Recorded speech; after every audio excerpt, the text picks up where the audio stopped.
Ladies and gentlemen, good morning. My name is Shivansh Mishra. I am the Communications Manager of the Institute of Rural Management Anand, and I shall be the Master of Ceremony for today's event. We have gathered today for the 9th Dr. Verghese Kurian Memorial Lecture in memory of the founder chairman of IRMA, Dr. Verghese Kurian, and to celebrate his 99th birth anniversary.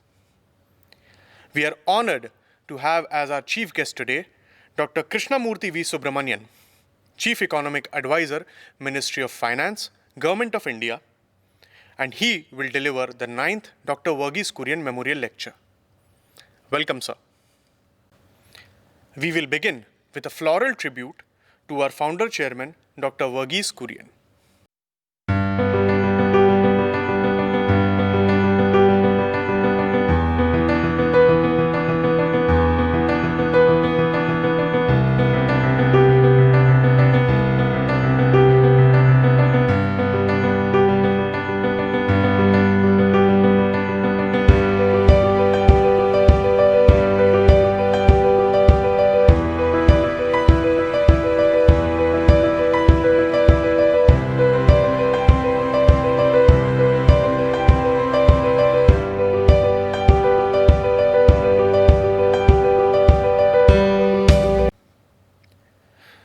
I request Professor Hitesh V. Bhatt, Director IRMA, to welcome our guest.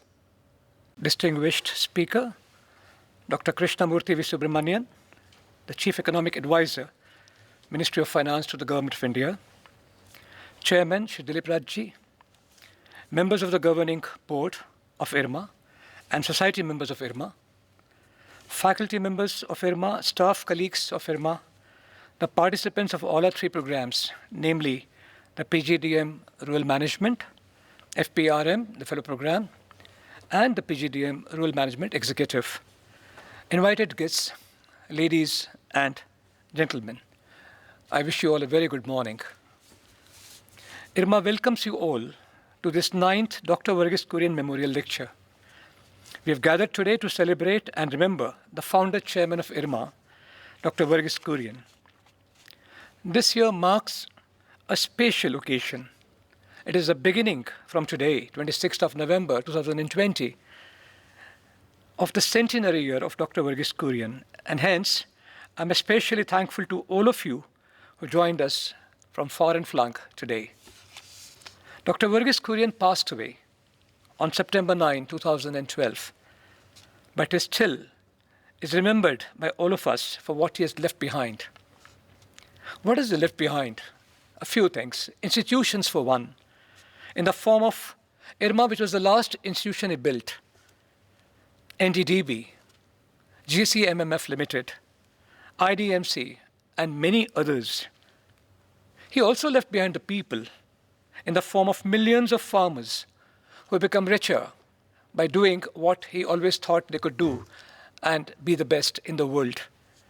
The students of IRMA, and most importantly, his very unique ideas that continue to inspire generations after generations.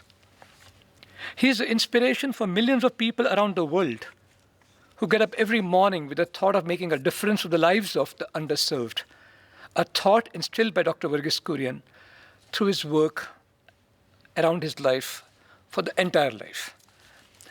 IRMA is one of the many institutions Dr. Verghese Kurian built in his lifetime. He envisaged IRMA as a place of higher learning that would supplement the dedication to the cause of working for the underserved. This was also the philosophy behind the establishment of institutions like GCMMF Limited, the National Dairy Development Board, the IDMC, just to name a few.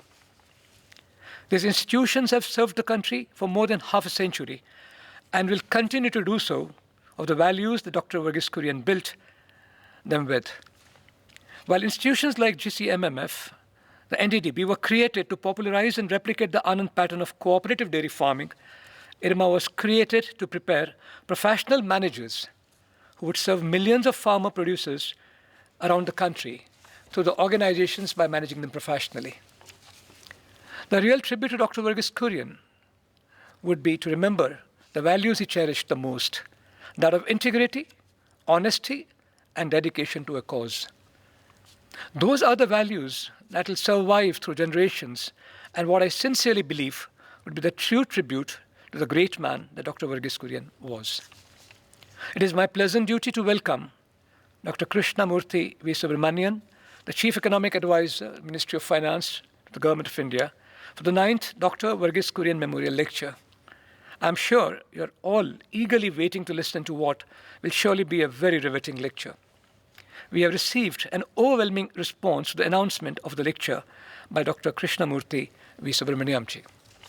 Now I invite the Chairman of IRMA, Shri Dilip Rajji, to introduce our eminent guest speaker and invite him to deliver the 9th Dr. Verghese Kurian Memorial Lecture. Thank you very, very much. Dr. Krishnamurthy Subramanian, Chief Economic Advisor, Government of India, Professor Hitesh Bhatt, Director IRMA, members of the governing body and society members of IRMA, colleagues of IRMA, NUDB and other related organizations, participants of the PGDRM, APRM and PGDRMX programs of IRMA, ladies and gentlemen. I wish you all a very good morning and extend a warm welcome to all of you at the 9th Dr. Verghese Kurian Memorial Lecture organized by the Institute of Rural Management, Anand, to be delivered by Dr. Krishnamurthy Subramanian, Chief Economic Advisor, Government of India, on the topic, the Indian banking sector, an opportunity to contribute to the economy.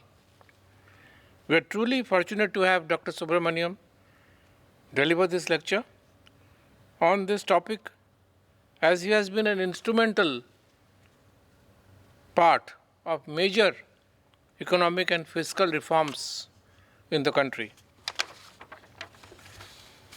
We are here today to celebrate the birth anniversary of Dr. Verghese Kurian, a visionary and innovator and the progenitor of the White Revolution in our country. His work with dairy cooperatives and the farmers led to many remarkable achievements, but most importantly, it showed how the rural sector, which supports the income and livelihoods of nearly 70% of our population living in the rural areas, could be transformed. Organizing milk producers under institutions owned and controlled by them and linking these institutions to the market led to extraordinary growth in milk production in our country. This led our country in not only becoming the self-sufficient in milk, but also emerge as the world's largest milk producer.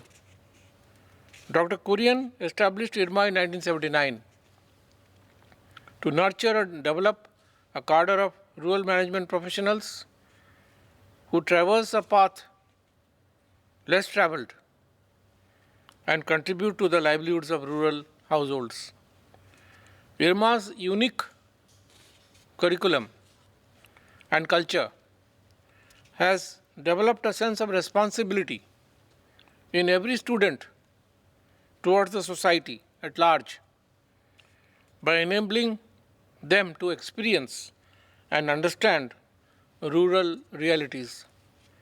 Over the last 40 years, IRMA is proud to have produced more than 3,000 students who have graduated from IRMA and still continue to remain committed to the institution's mission. Today, the whole nation is celebrating Dr. Kurian's birth anniversary as National Milk Day and paying respects to this extraordinary person who embodied commitment, professionalism, and dedication to the cause of rural upliftment and development. This year is particularly significant as it marks the beginning of Dr. Kurian's birth centenary. We, all the institutions which were created by him, will plan to work together to celebrate his birth centenary in a befitting manner, to showcase his life and works and relevance of his ideas in the present times. Dr. Verghese Kurian Memorial Lectures over the years have given us an opportunity to pay homage to Dr. Kurian as well as listen to the views and perspectives of some of the eminent persons and scholars of our country. We feel really privileged that Dr. Kurian Memorial Lectures have been delivered in the past by Professor M.S. Swaminathan, Professor V.S. Vyas, Professor Raghuram Rajan, Dr. Arvind Subramanian, Shri Vikram Singh Mehta, Professor Ramesh Chand, Mr. Abhintav Kant, and Dr. Prem Shankar Goel. Today we are honored to have with us Dr. Krishnamurthy Subramaniam, Chief Economic Advisor, Government of India, to speak on this occasion. Dr. Subramaniam is one of the foremost experts on corporate governance, banking, and economic policy. As an expert committee member on the governance of banks for the Reserve Bank of India and on corporate governance for Securities and Exchange Board of India, Dr. Subramanian has established himself as one of the chief architects of banking reforms and corporate governance in India. Dr. Subramaniam holds a PhD from the University of Chicago, Booth School of Business. He is an alumnus of IIT, Kanpur, and IIM Calcutta. He is also the professor of finance at the Indian School of Business. Now, I have the pleasure in inviting Dr. Krishnamurthy Subramanian to deliver the 9th Dr. Verghese Kurian Memorial Lecture on the Indian banking sector, an opportunity to contribute to the economy. Thank you very much. Chairman of IRMA, Shri Dilip Rathji, members of the Board of Governors, Director Shri Hitesh Bhattji, faculty, staff, alumni, and students, and esteemed ladies and gentlemen. It is indeed my privilege to be delivering the Dr. Verghese Kurian lecture this year.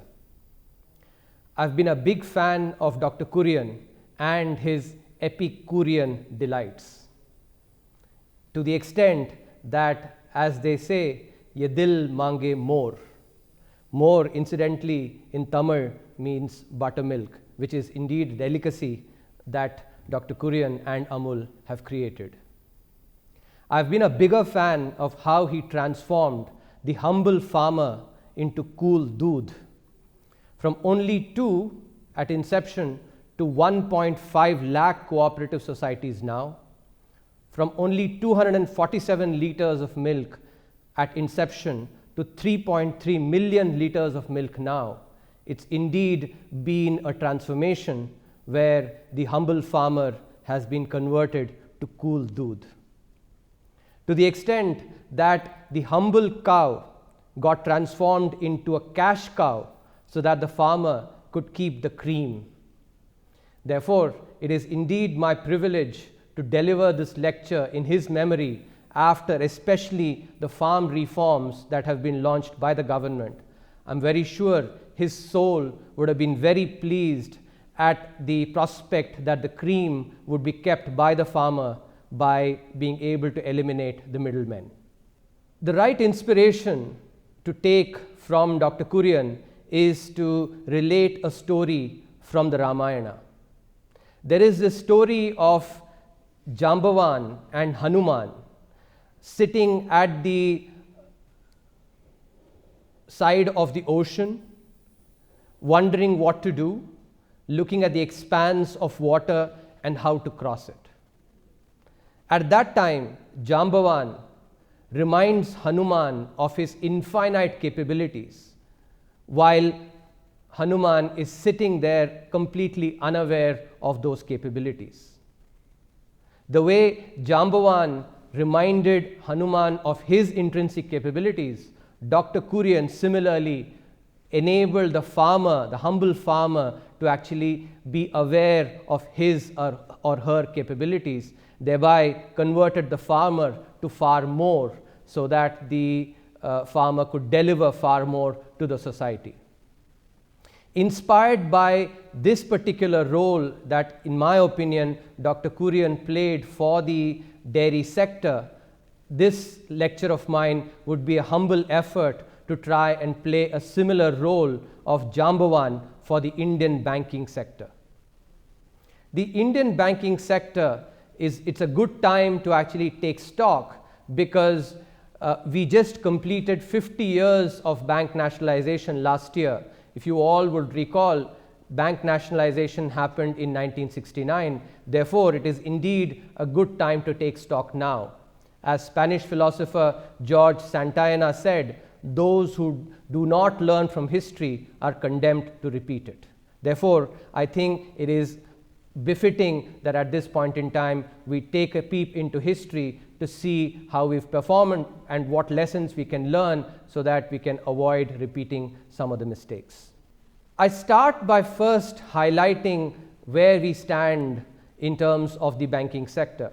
Remember, we're talking about the banking sector for the 5th largest economy in the world. The slide here shows how India stands with respect to the banking sector, especially the credit penetration compared to other economies. I would like to especially focus on the panel on the right here, where you can see that the average credit penetration as measured by the private debt to GDP ratio is about 55% for India. Now, when you compare this with the average for the other economies, especially the OECD economies, what you find is that the average is about 160% of GDP. In other words, the credit penetration in India is 1/3 the average of that for the OECD economies. Not 1/3 of the maximum, 1/3 of the average. In other words, our credit penetration is significantly lower compared to the average OECD economy. Now, this is also reflected in the scale of the Indian banking sector. In this chart, what is shown here, and this is taken from the evidence provided in the economic survey of this year, where we looked at the at the banking sector, given the golden jubilee that we celebrated last year. If you look at the global top 100 banks, India has only one bank in the global top 100. China has 18 banks in the global top 100. The United States has 12 in the global top 100.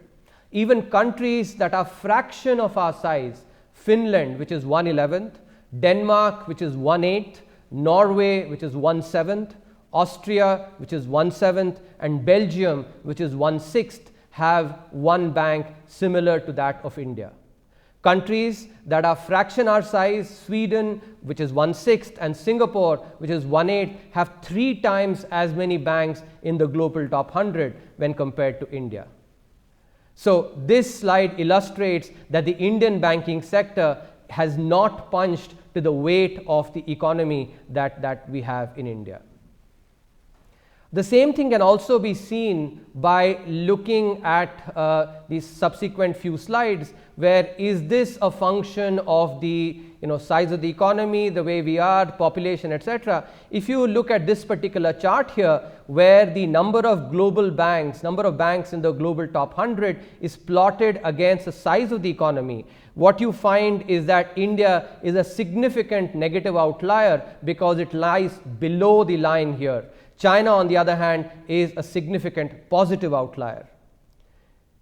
If we look to control for the impact of the GDP per capita, which is a proxy for the level of development, even then, despite the fact that India is not as developed or its per capita GDP is not as high as other economies, India still is a significant negative outlier, and China again stands out as a positive outlier, as this chart clearly demonstrates. Finally, if you were to look at the impact of population, is it the case that the scale of the Indian banking sector is low because we are a very large population? Well, turns out that even if you control for the impact of population, India still is a significant negative outlier. Looking at the credit penetration, China remains again a positive outlier. In other words, if you look at it in different ways and try to analyze, what might be the various factors that might have impacted the size of the banking sector, the conclusion that comes out very clearly is that the Indian banking sector, the scale of that is significantly small, and compared to the size of the economy, the Indian banking sector is not punching as much as the size of the economy.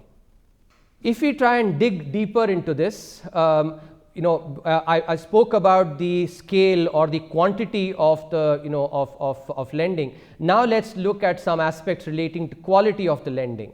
And here I'm going to now focus on the public sector banks, because they account for close to 65 to 70% of the assets in the banking sector, and therefore any analysis of the banking sector has to be focused on the public sector banks especially.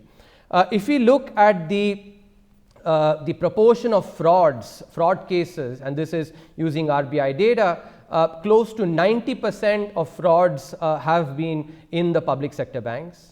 Now, which category of products in the banking sector do these frauds account for? There again, if you look at it, 90% of the frauds come in loan advances. So 90% of the frauds are in public sector banks, and when you look at it in terms of the nature of the product, 90% of these come in loan advances.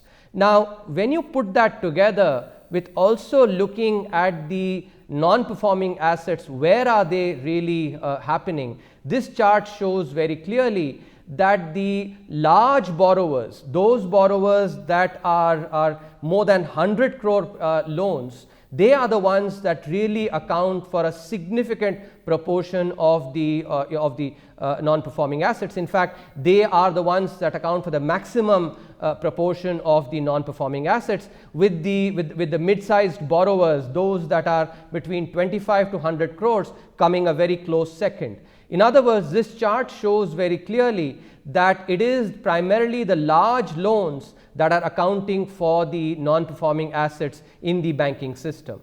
Now, when we put these three facts together, these three pieces of evidence together, the fact that 90% of the fraud is in loans, the second fact that 90% of these frauds is in the public sector banks, and that the non-performing assets come primarily from the large loans, we can then infer that the public sector banks losing taxpayer money is not necessarily because of their social or non-commercial function, because lending to large corporates cannot be categorized as a social or a non-commercial function. It is a pure commercial function that is the bread and butter of a bank. Now, the inference clearly that comes from here is that these losses come from a pure basic commercial function, which is lending, and therefore there is a significant need to fix this lending model in order for the banking sector to really improve.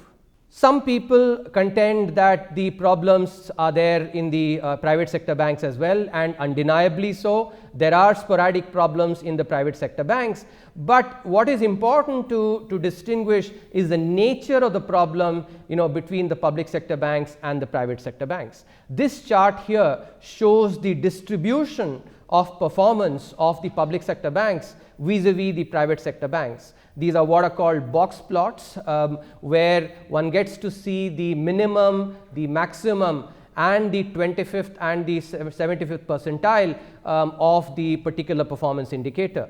The yellow boxes here are for the new private sector banks, and the blue ones are for the public sector banks. Now, whether you look at it in terms of return on assets on the left panel or return on equity on the right panel, across a large time period, close to a decade, the inference that comes is that typically even the worst performing private sector bank seems to be doing better than the best public sector bank. Now, this is an important a piece of evidence that we must recognize when we think about the difference between public sector banks and private sector banks. Another contention that is given is that look at the global financial crisis that happened in the in the advanced economies, especially the United States in 2008-2009. That is indication that banks in the private sector may not be the right way to go. But I would like to contend, and in fact there is a lot of research now in economics and financial economics that has clearly illustrated this, that would be the incorrect lesson to actually gather from the global financial crisis. Because as you can see on the chart that is being displayed here, if you look at the number of housing units that were created in the US, recall that the global financial crisis started from the real estate sector. If you look at the growth in housing before the financial crisis hit, the pace of growth was significant. In other words, the credit that was provided by the banks in the private sector in the United States did have significant positive impact, as seen in the pace of increase in home ownership, which was the the objective that was pursued. Of course, there were governance problems that led to the crisis. Now, that is true with every economic crisis, in fact, where governance problems is what leads to the crisis eventually, and that happened in the case of the global financial crisis as well. But it is incorrect to interpret the global financial crisis as an argument against banks in the private sector.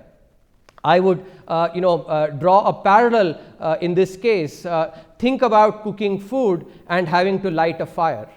Now, if you have to cook food, you have to indeed light a fire.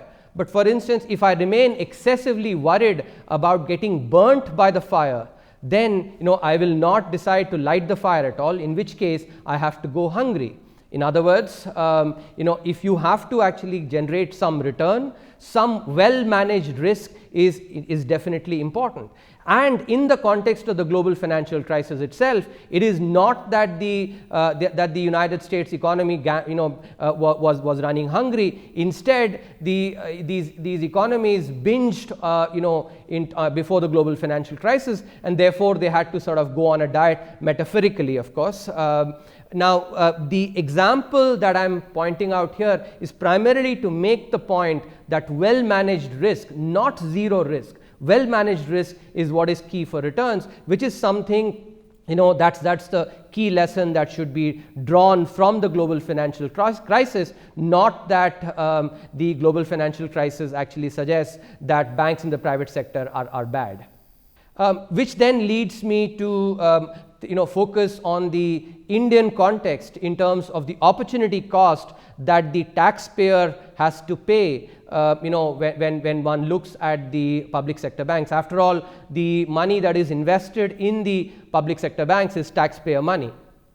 This chart shows the foregone return on investment or taxpayers' investment in the public sector banks and compares it to the various other heads of subsidies and expenditures, capital expenditures especially, that the government does. Now, the foregone return on investment in public sector banks, which is shown in red here, compares is of similar magnitude to the capital expenditures on railways, to the food subsidy, especially to the health and education expenditure and social protection expenditure, which has become really critical now given the post-COVID world, rural development, etc. So in other words, the point can be made here that the investment of the taxpayer money in the public sector banks could potentially be utilized for healthcare spending, for education, social protection, etc., or for capital expenditures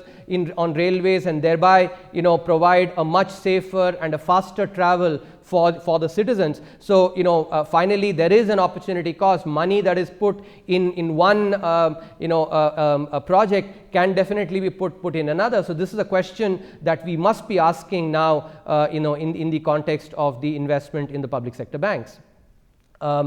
And this is all the more important because compared to real sector activities, finance is a much more sophisticated and higher risk taking economic activity. And unlike the real sector, where only taxpayers' money gets inefficiently used when when the entities do not deliver good performance, inefficiencies in the financial sector imperils not only taxpayers but also depositors in the banks. And many times, if there are periodic infusions of capital that has to be made, then the taxpayer has to cover up for both the taxpayer and depositors' losses. The taxpayer's loss in the form of the equity money which gets lost. So the taxpayer in fact has to double up for the losses that are suffered by both taxpayers and depositors in the context of public sector banks. Therefore, with the current lending capabilities, especially to the large corporates, it is important to keep in mind that public sector banks may require capital infusion periodically to cover up these losses, especially with fintech and the disruption that is coming in and the competitive shake-up that can happen as a result of these technologies. The question that must definitely be asked is that would this investment of taxpayer money in the public sector banks, would that be potentially better served by investment in healthcare, in education or infrastructure, which are also crying needs for the economy. Another important aspect in this is the skewed incentives that exist for provision of risk capital in the context of public sector banks. Now, for this, one has to recognize that banking intrinsically requires judgment about credit risk. That is the business of banking. But if we look at the incentives that are faced by the public sector bankers today, there is very little upside from loans doing very well, but they face enormous downsides in the form of investigations and charge sheets potentially from the CVC, CBI, etc., from the loans doing poorly. In other words, they don't have as much upside, but they face a lot of downside from loans doing poorly. And this is especially because many times hindsight is used to equate bad outcome to malified intent. Remember that there is a lot of uncertainty. As I just mentioned, banking requires judgment about credit risk in an uncertain environment, and given uncertainty, even with the best intentions, it is possible that loans may go bad. Now, one is not saying that there is no malified intent. There are some instances definitely of malified intent, but to equate every bad outcome exposed, which possibly could have been because of uncertainty, to malified intent really affects the incentives for risk taking among the public sector bankers. A question that must be asked is that are these investigations being done with the necessary expertise on banking, which is a highly specialized activity, and importantly, investigation should follow the money trail, which should be the smoking gun really for being able to label someone as a case of malified intent. So the fact that vigilance in public sector banks by the CVC has not worked is something that we have to think about, because it is a fact that the corrupt oftentimes get away and the upright become extremely risk averse because of the incentives that they face. Also, the current situation oftentimes violates the cardinal principle of justice, that even if 100 guilty get away, one innocent should not be made to suffer, which is something that is not necessarily happening in the current situation in many cases. Also, the fear of such prosecution delays judicious restructuring of bad debt. Whenever a bank faces a loan that has gone kaput across the world, judgment has to be exercised about what is the potential value that can be retrieved from that loan, and that judgment, by definition may be different for different people. Banker X may think that one can only retrieve 60 rupees for every 100 rupees on the loan, while banker Y may think that 70 rupees can be retrieved, and that is where the judgment is really involved. And here, using hindsight and the exposed outcome then creates a lot of risk aversion. As a result, a lot of restructuring that that should happen optimally does not happen as well in public sector banks, while private sector banks are able to make those judgments and restructure sooner than the public sector banks. So the current incentive structure, the way it is, because of some of these difficulties, really do affect the provision of risk capital in the economy. That is something that we must contend with. So having therefore looked at what has happened in the last 50 years, broadly focusing on public sector banks, as I said, they account for a bulk of the banking sector, and therefore the focus is necessitated. I think it's right to basically ask the question: do we want the next 50 years of the Indian banking sector to be the same as the last 50? In other words, should we repeat the same thing and expect different results? Maybe not. Albert Einstein, who's remembered for this famous quote, thought that this was not very sensible, that we should try to change things to expect different results. So what are the things that we must focus on changing? First, if we look at the public sector banks, they have become very, very homogeneous. All one needs to do is to step out of a public sector branch and read the name of the board to know which bank one is dealing with, because when you go inside any of those branches, they all look identical.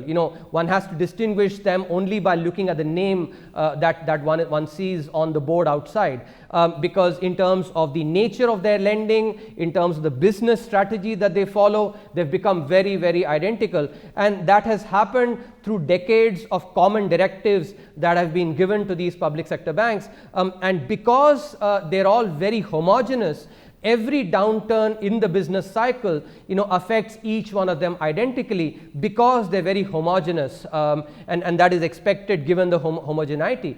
Thereby what happens is that the economy then faces widespread distress across all these public sector banks, which does not happen in private sector banks, because many of those banks, their DNAs are different. Some are focused only on retail lending, while others are do corporate lending as well. Because of that heterogeneity, they do not get uniformly impacted, and thereby systemic risk is not created as much in the banking sector. Now, this homogeneity among the public sector banks, as I said, there isn't enough diversification in the economy, and that creates huge systemic risk for the economy, something that we have to contend with. Therefore, going forward, each public sector bank needs to now really brainstorm and come up with its unique selling proposition, as business school professors use as a term. In other words, arrive at the unique DNA. Boards together with the CEOs need to get back to the brass tacks and brainstorm about what is it that is going to be different about their business strategy, so that over time the distinction among them comes about, and thereby systemic risk is reduced significantly in the economy.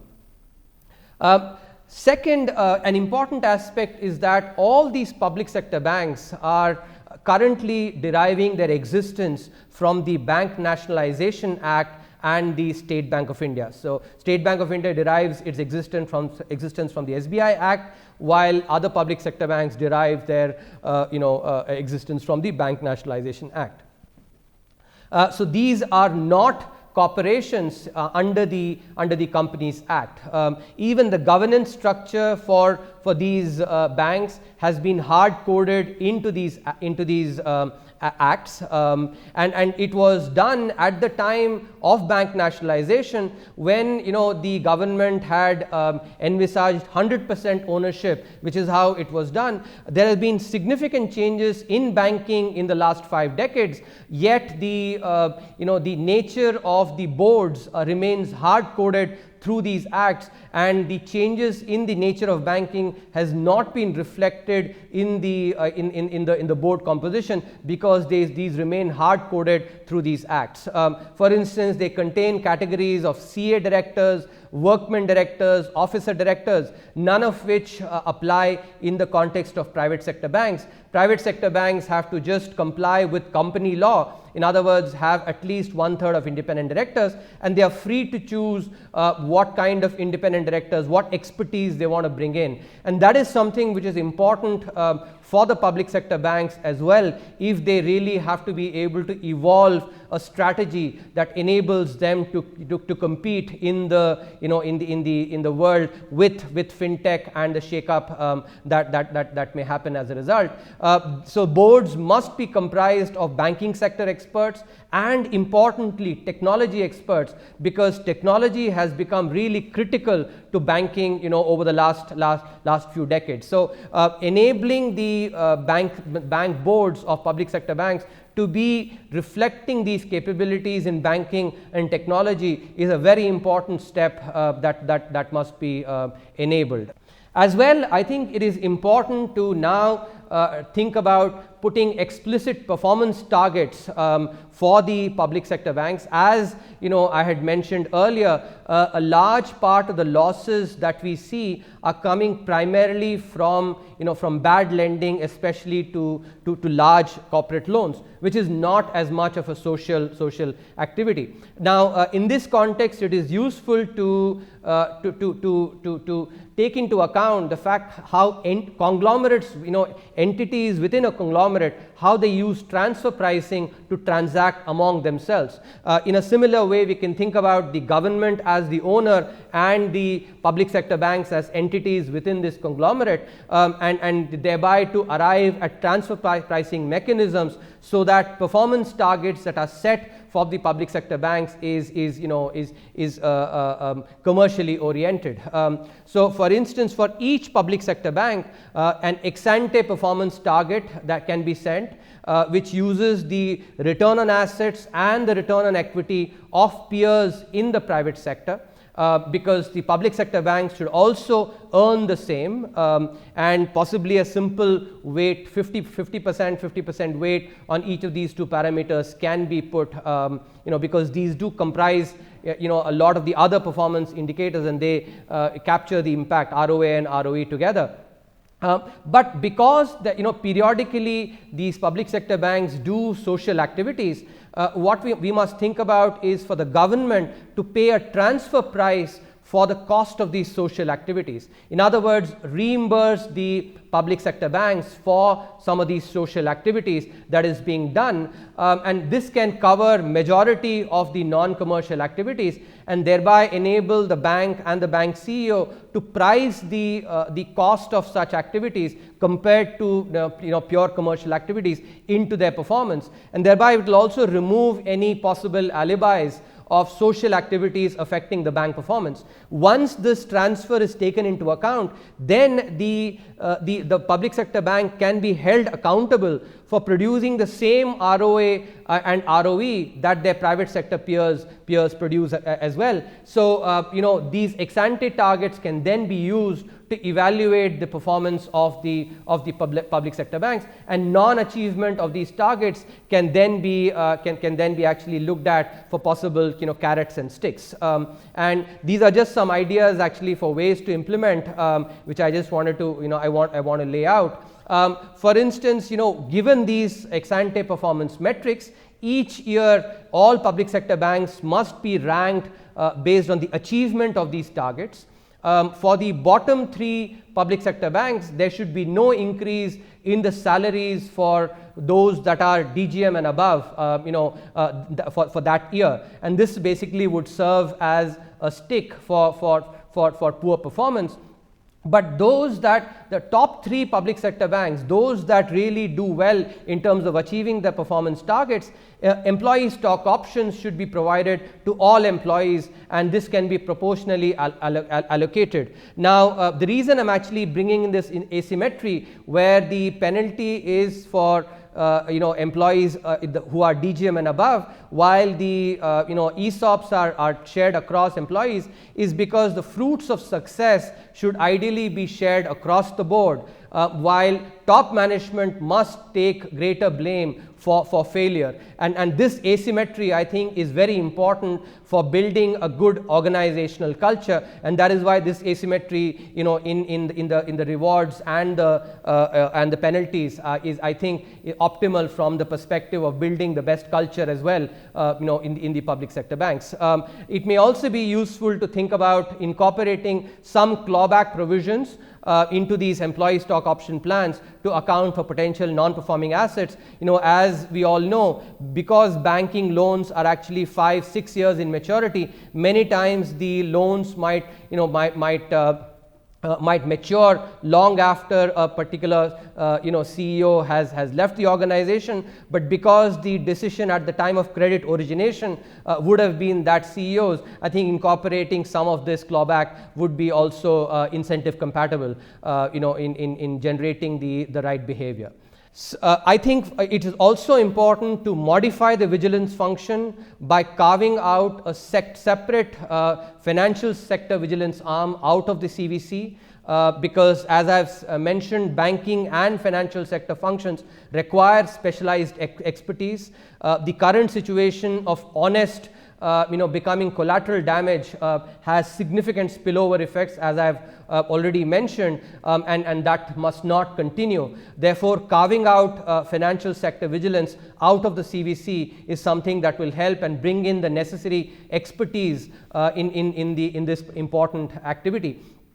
This could be combined with utilizing the soft information that prevails within banks to sort of complement the vigilance, thereby utilize the bank specific information that comes about on such activities. This would really help to free up decision making and allow judgment calls to be made, while also penalizing the corrupt. Will also particularly help in the optimal restructuring of bad debt. A final aspect that public sector banks must focus on has to be technology. And here's where this chart shows the evidence for the benefits that banks get from investing in technology. In this case, the blue ones are those for high IT adoption, while the red line shows that for banks that had low IT adoption.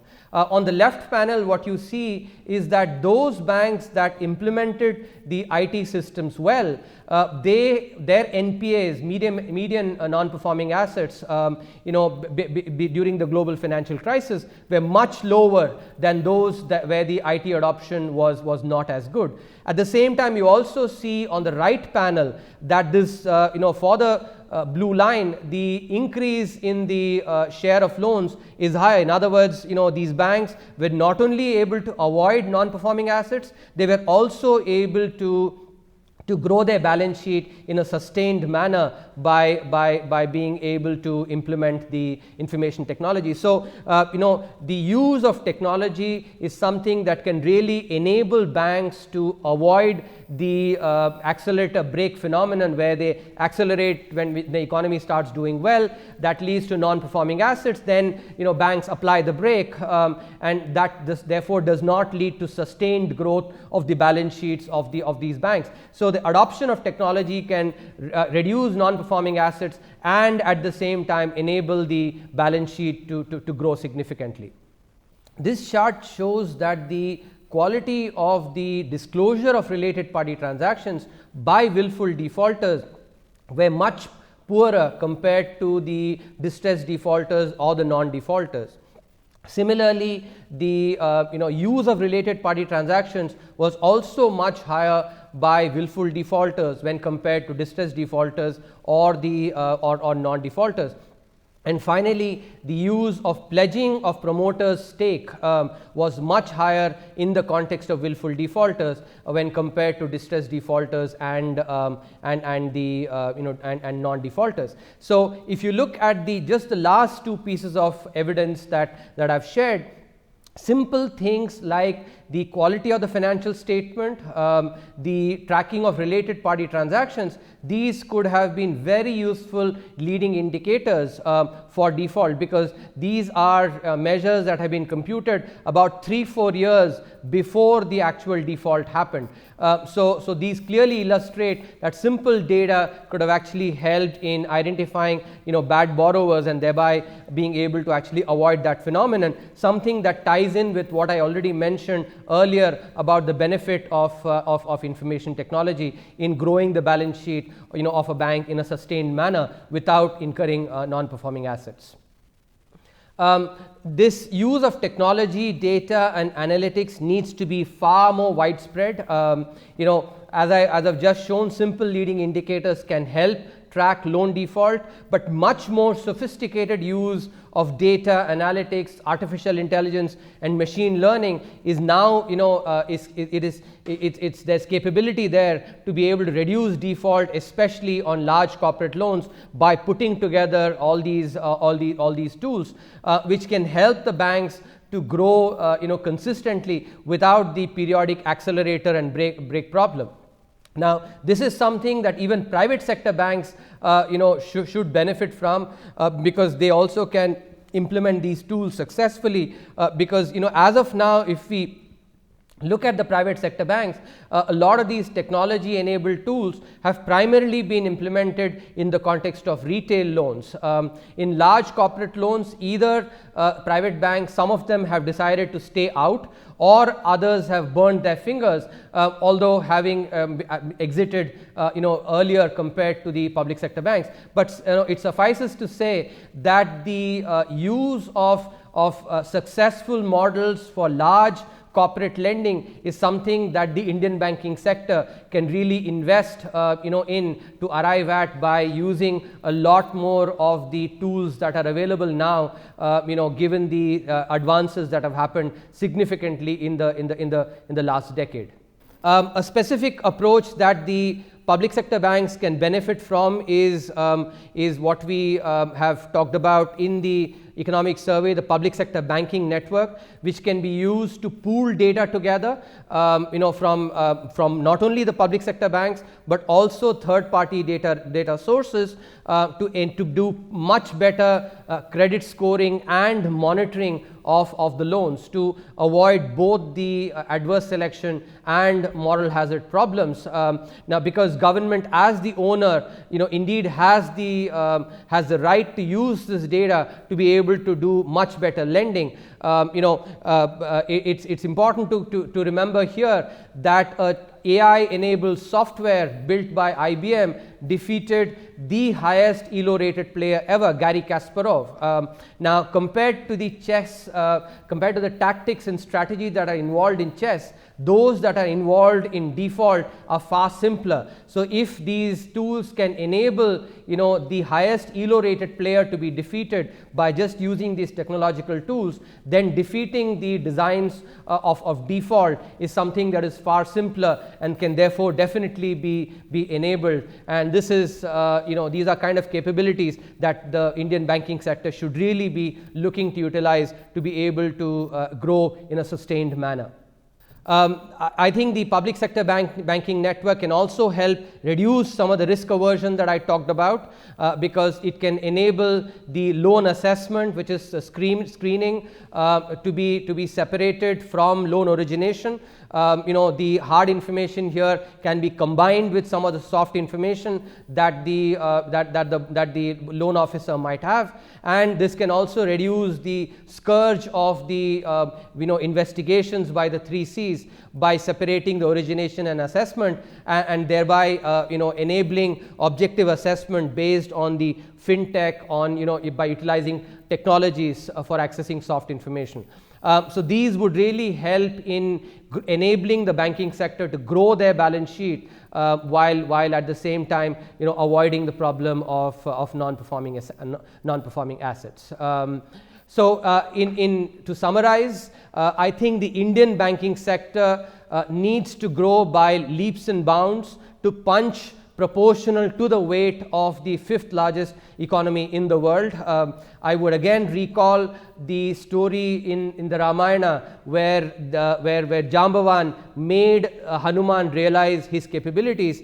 Hopefully, similarly, this talk can possibly help the Indian banking sector to see the enormous potential that exists with them. They have the ability to be the Hanuman and thereby cross the ocean of doing very good credit and financial inclusion. And here it is important to keep in mind that the next 5 decades we cannot be repeating the experience of the previous 5 decades. We should be learning from past mistakes, and I think it is for the banking sector now to seize the opportunities that are now coming in through digitization and fintech, so that they can support the growth of the Indian economy to the 5 trillion goal.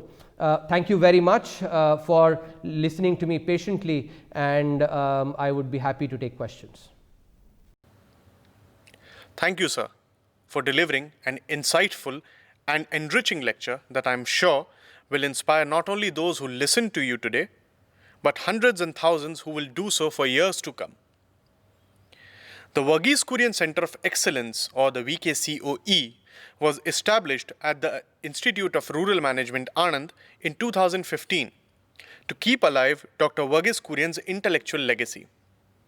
VKCOE strives to traverse the visionary path set by Dr. Kurian and continues to share his contributions through ongoing research, knowledge creation, and dissemination. To showcase the same, VKCOE releases an information brochure on Dr. Kurian's birth anniversary every year. Since June 2020, VKCOE has also begun the launch of the VKCOE Digest to further complement these efforts, in concert with the latest national and international developments in the dairy cooperative sector. I take this opportunity to request our chief guest, Dr. Krishnamurthy V. Subramanian, to launch the VKCOE information brochure and the VKCOE Digest.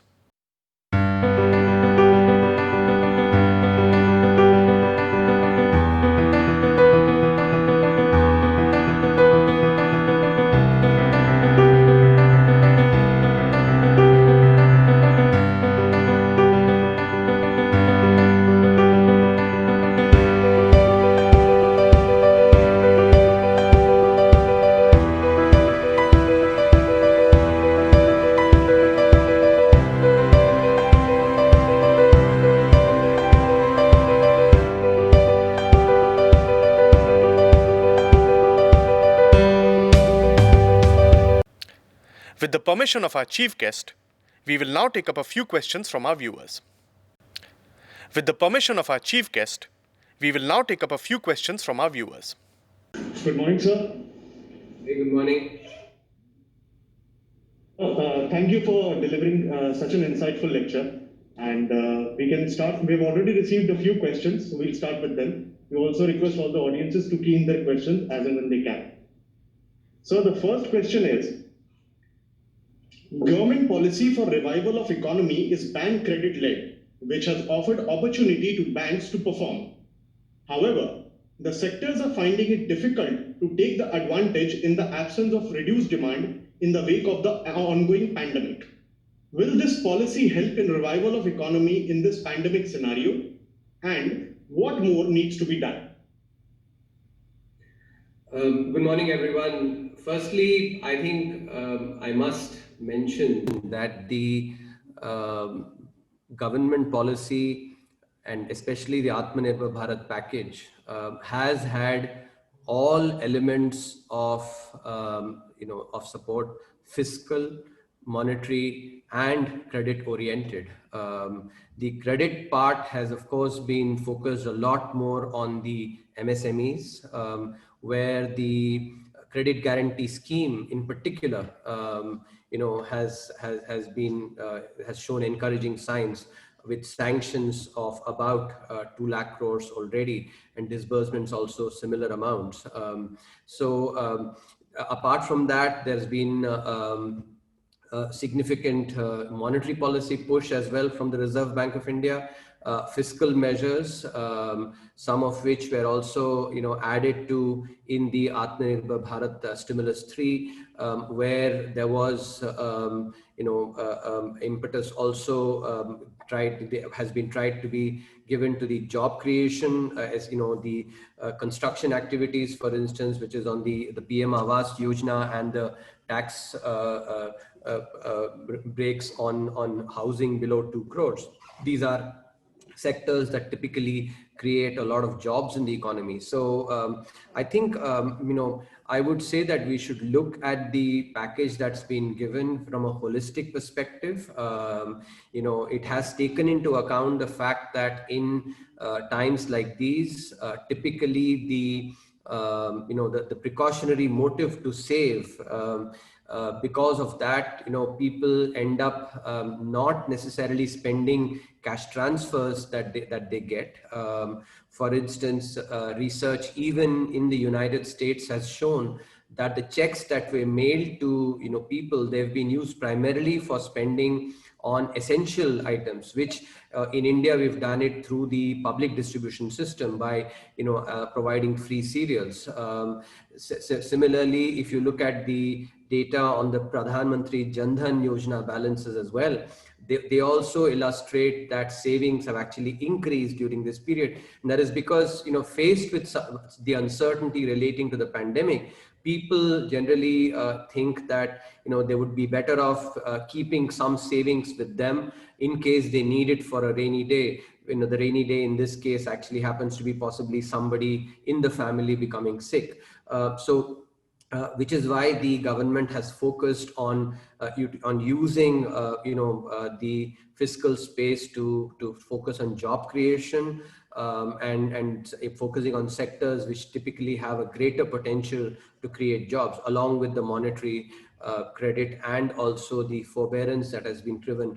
Restructuring, for instance, has actually been of the loans has been done.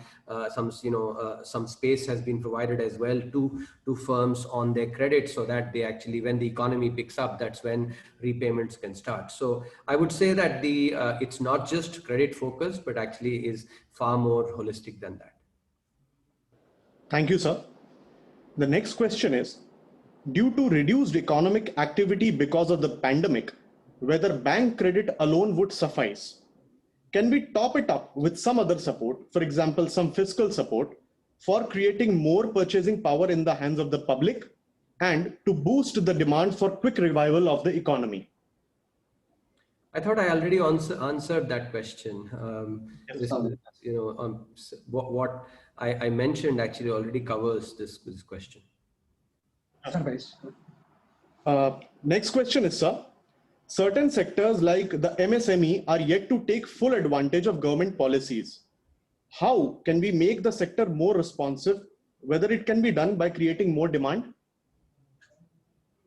So again, I think, my view would be that if you look at the aggregate data, MSMEs have indeed utilized the measures that have been taken as part of the Atmanirbhar Bharat stimulus package. As I said, 2 lakh crores of credit has been sanctioned as part of the emergency credit guarantee scheme. Now remember, this scheme has been designed in such a way that there is a 1-year moratorium on all repayments, and there is also a guarantee, even if the loan were to, if there were default, there's basically a guarantee so that the bank does not have to be, to be risk averse, something that I spoke about during the, during the talk as well.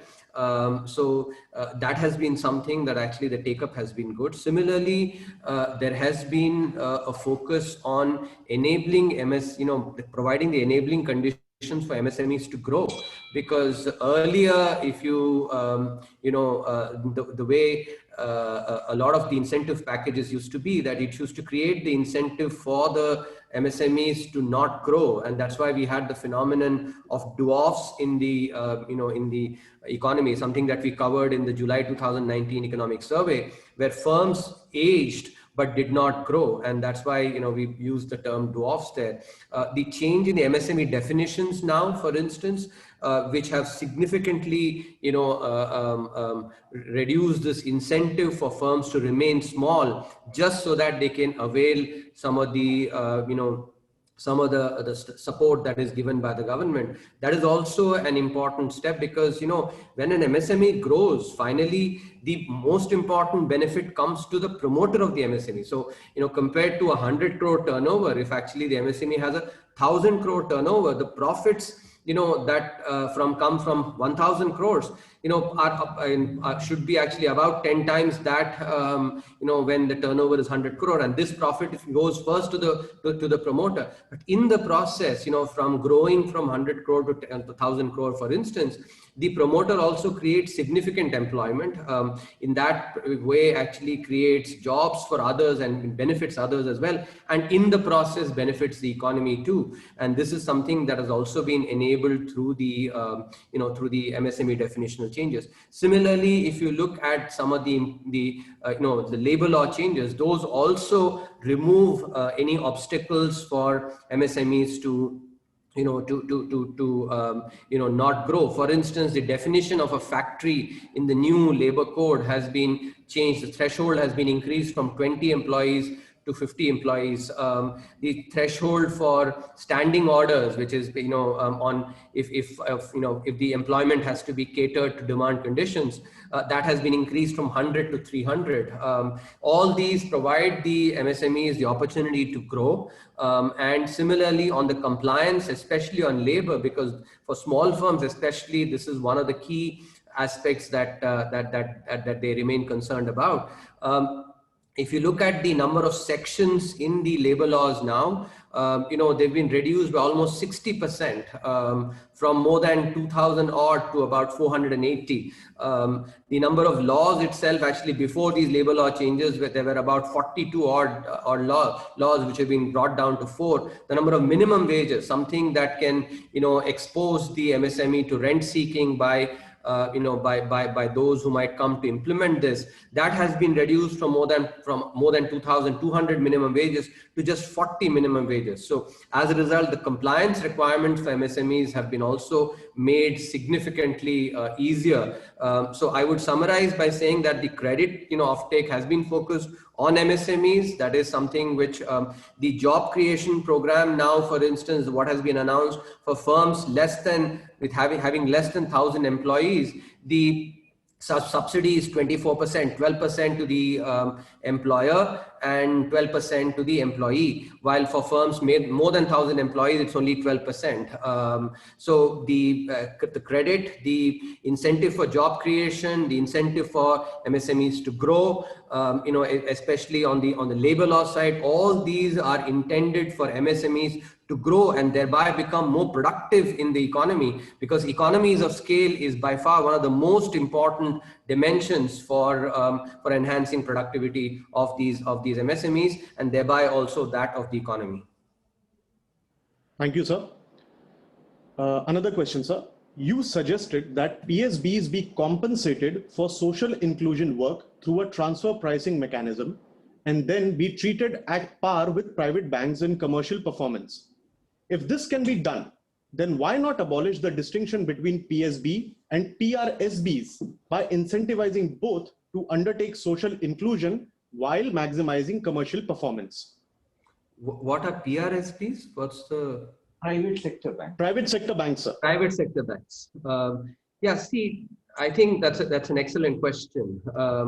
The reason we need some public sector banks is because of precisely the kind of conditions that have been, that we've been witnessing during the COVID period, for instance, or during the global financial crisis. I think the lesson from the crisis of the last two crises, the global financial crisis and the COVID crisis, has been that markets, just laissez-faire markets don't work 100% of the time. You do need some strategic intervention. For instance, just to give you one example, during the lockdown, some of the banks basically were putting up kiosks in remote areas of the of the country to be able to provide cash to the citizens. Now, if you look at the Jan Dhan Yojana itself, which now has about 400 million or 40 crore accounts. These have been actually, being created by the public sector banks. In other words, much like in infrastructure, there are activities that may not be commercially viable, and therefore it's some creation of some of these public good. Financial inclusion can also be thought about as a public good, where private sector banks, just pure private sector banks based on their profit motive, may not enter. And actually, in fact, the evidence has been clear. If you see, in the last 25-30 years, that these are areas where it's primarily the public sector banks that have actually done it. So there is need, especially in a emerging economy like India, where market failures, a term that the economists use for situations where demand and supply don't come together. This is basically your demand and supply. I'm just using that, metaphorically. So if they don't come together, state or the government has to intervene to enable that, and that's the reason for some banks to remain in the public sector, some of them. But as I had highlighted in the talk, a lot of the inefficiency that we see now actually comes from bad lending, especially to large corporates, which is a pure commercial function. So there are basically two arguments that I'm making. One, that the inefficiencies that we see right now is not necessarily as much because of the social function. That may possibly be something that I think can be taken care of. That's the second argument, that even if there are social activities that are done, those could be compensated by the government, and thereby hold the public sector banks accountable, for their bread and butter commercial activities. Once you are once you are subsidizing them or providing them that transfer price for social activities, then there is no reason why the public sector banks should not be generating the same performance, same ROA, same ROE like the private sector banks. That's the idea. In other words, we do need the some public sector banks for some of the activities that are that may not necessarily satisfy pure commercial objectives, but at the same time we want these banks to actually function efficiently, to deliver the function of banking efficiently, and that is the intention of providing them commercial object goals, so that they can be ranked against that, they can be evaluated against that, and carrots and sticks can be brought in as well, much like it happens in the private sector. Thank you, sir. Another question, sir. Your Einstein quote very much applies to recommended interventions in agricultural credit. One gets a sense of deja vu looking at literature over the past century. So is there any new thinking on this on the part of the government? No, I think by far the newest thinking is the opening up of the agriculture sector. My colleague Sanjeev Sanyal had written a piece, arguing that these restrictions on where farmers could be selling, to whom farmers could be selling, has existed not only for all of independent India, which is 74 years, but has existed since times of Alauddin Khilji. In other words, all other producers in this country have had the freedom to go and sell their produce where they wanted, to whom they wanted. But the farmer there's been substantial restrictions put on the farmer. And that is what has been done, because see, credit eventually, and that's something which all of us, those who understand finance, recognize that credit actually cannot come in without some demand being there as well. So the most important change, which is where I think, and Einstein's quote is very, very, relevant here, which is that for the first time in 74 years now, the opportunity to the small farmer to go and sell his or her produce where he or she wants has been enabled, and that is something which will really increase the opportunities for the small farmer. And when opportunities increase, again, the potential for them to get credit also increases, because finally credit is given based on assessment of the income, assessment of the of the repayment potential of the borrower. And what these measures do is to actually really enhance the opportunity for that. And as I had remarked at the outset of in my talk, I am very sure that Dr. Verghese Kurian, wherever he is, his soul would be enormously glad at the steps that have been taken to actually give the quote unquote cream directly to the farmer by getting away from the middlemen, which is what he actually did in the dairy sector. So, in some sense, seeking inspiration from stalwarts like Dr. Verghese Kurian, this reform has been done so that the small farmer can keep the cream the way Dr. Kurian did for the milk farmers. Thank you, sir. Sir, what are your views on the RBI's offer for the large NBFCs to convert themselves into banks? And what can be the long-term implications of the same on the Indian banking industry? See, this is at this point, firstly, it's a proposal that's been, made by an internal working group. So I think that's what we have to first recognize. Second, and this is something that I actually speak based on my own research in the banking sector. As I had laid out, the two key problems that we face in the banking sector are the following. One, that the penetration of credit, especially at the bottom of the pyramid, or those, when you basically take firms that are, let's say, not the really big ones, the MSMEs, the small firms, and similarly people at the bottom of the pyramid, credit penetration there is quite low. That's problem number one. The second problem actually is of bad lending, especially on large corporate loans. These are the two key problems that India faces. One is a quantity problem, lack of enough penetration to especially those that are at the bottom of the pyramid. Second is a quality problem. And I think it is very important to keep this in mind. Which problem are we really trying to solve? My humble submission here would be that we should be trying to solve the first problem, which is of credit penetration. And having credit penetrate to the entire sections of the population, that is the most important problem. And in doing that, quality has to be ensured so that these periodic problems of accelerator and brake, which does not enable the balance sheet to be grown consistently, and thereby credit reaching those that are required. That is something that is ensured. So the bigger problem really is to focus on enabling a lot more financial inclusion, increasing penetration, and that is where I feel that the small banks can be quite useful. They can be the vehicles that can really be instrumental in really addressing this particular issue, because what we really want is, as I was mentioning the statistics, our private credit to GDP ratio is about 50%. In other words, half of our GDP. In contrast, the OECD economies, the average is 160%. So we need about 3 times as much credit. Now, this 3 times as much credit is not necessarily to the large corporates.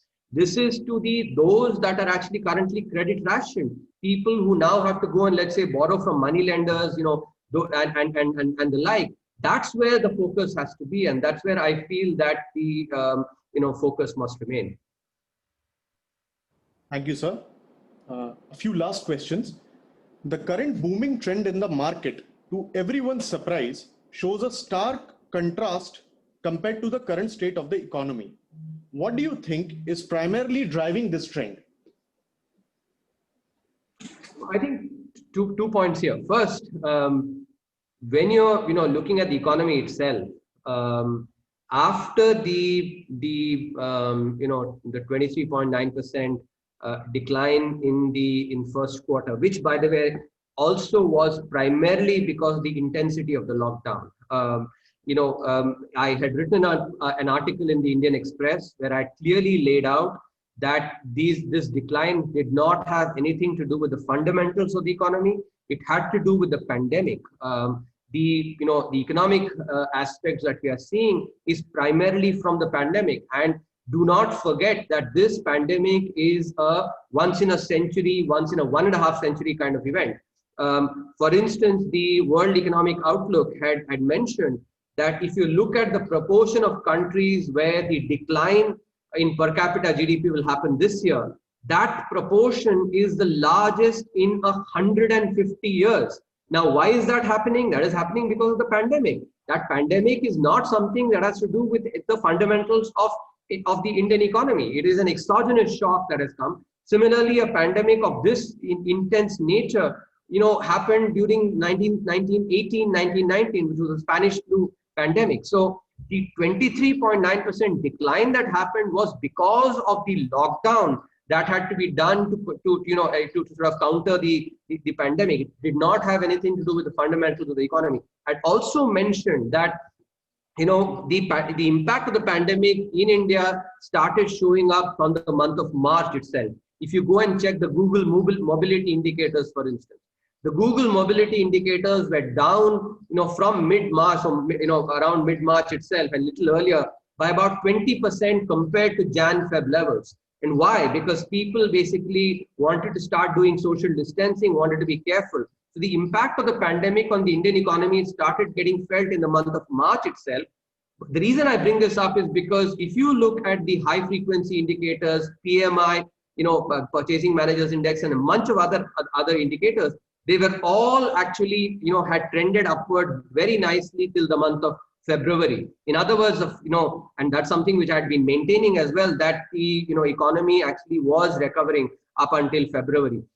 So it is important to keep in mind, therefore, that the decline was not related to the fundamentals of the economy, which is also being seen now in the V-shaped recovery that is happening. If you look at the manufacturing, the latest IIP data, and I had put out a tweet analyzing the recovery across various sectors, your primary, secondary, capital goods, infrastructure, bunch of, each one of them, both on a Y-on-Y basis and on a seasonally adjusted basis. The charts clearly show the V-shaped recovery, especially in manufacturing. So I think the first premise that the economy actually is not recovering, I think is something that I would like to, point out using the data that it is indeed recovering. I would say, in the same breath that we all have to be cautiously optimistic, especially because the pandemic is not over. The winter months are still ahead, and so the recovery and the sustainability of that recovery critically depends on the pandemic itself, because all the economic effects we are seeing are related to the pandemic. So that's the second now. So in other words, what I'm saying is the stock market is reflecting the recovery that is happening partly. But the stock market is also reflecting the fact that there is a lot of global liquidity. Advanced economies have actually splurged fiscally.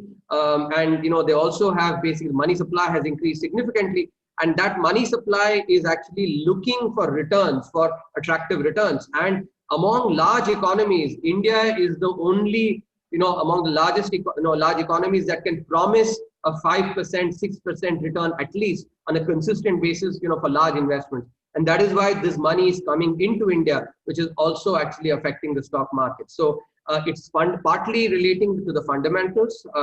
And by the way, those fundamentals are also because of the seminal reforms that have been launched, the agriculture side, the labor market side, PMI in manufacturing, and a bunch of others which have been done. Those are also reflected, because stock market is not just about the value now, but about future prospects, and reforms actually do create future prospects. So to summarize, it is actually the economic recovery that is happening, which, as I will say again, I want to be cautiously optimistic about.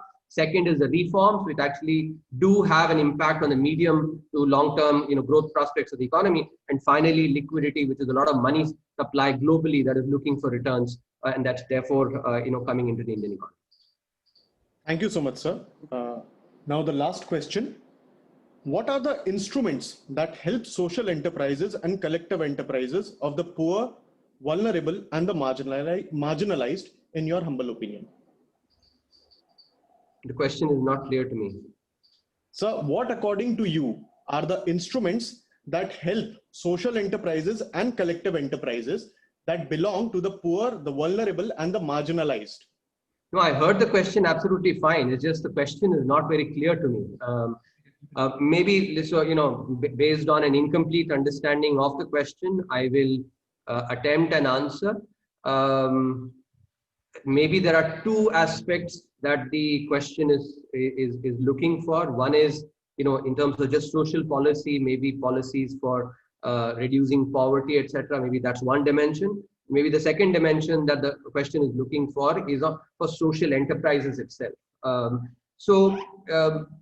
me take up the second part first. I think, I would use the example of microfinance as an example for instance, social enterprise. An entity or an endeavor in the private sector to actually do good, and at the same time also be profitable, because being profitable enables the entity then to plow back those profits and generate scale economy. So that's a good example. If the question is about social enterprise that can actually do good, I would say the microfinance sector, for instance, is a good example of the kind of good that has been created at scale. Philanthropic activities oftentimes may not be able to generate that kind of scale, but when it is done through the market, through the private sector, it can generate scale as well. So that is, I think, something that I would point out. In other words, social enterprises that actually want to do good should be thinking about actually, within the market, using, not profiteer, but profit, so that, you can pay salaries, good salaries to employees, get the best people, thereby those best people will actually be able to provide very good services to the consumers. So do it within the market. I think that's something that social enterprises can really benefit from by thinking about, using the market-oriented solution of private sector entrepreneurship, social entrepreneurship, to be able to, really make change and bring about social change. Now, the second part of the question, and I'm just trying to be complete in terms of the possible interpretations the question had. I would say the evidence for India clearly demonstrates that growth is by far the most important. I think since 1991, the higher growth that we've had has really been very useful in poverty alleviation.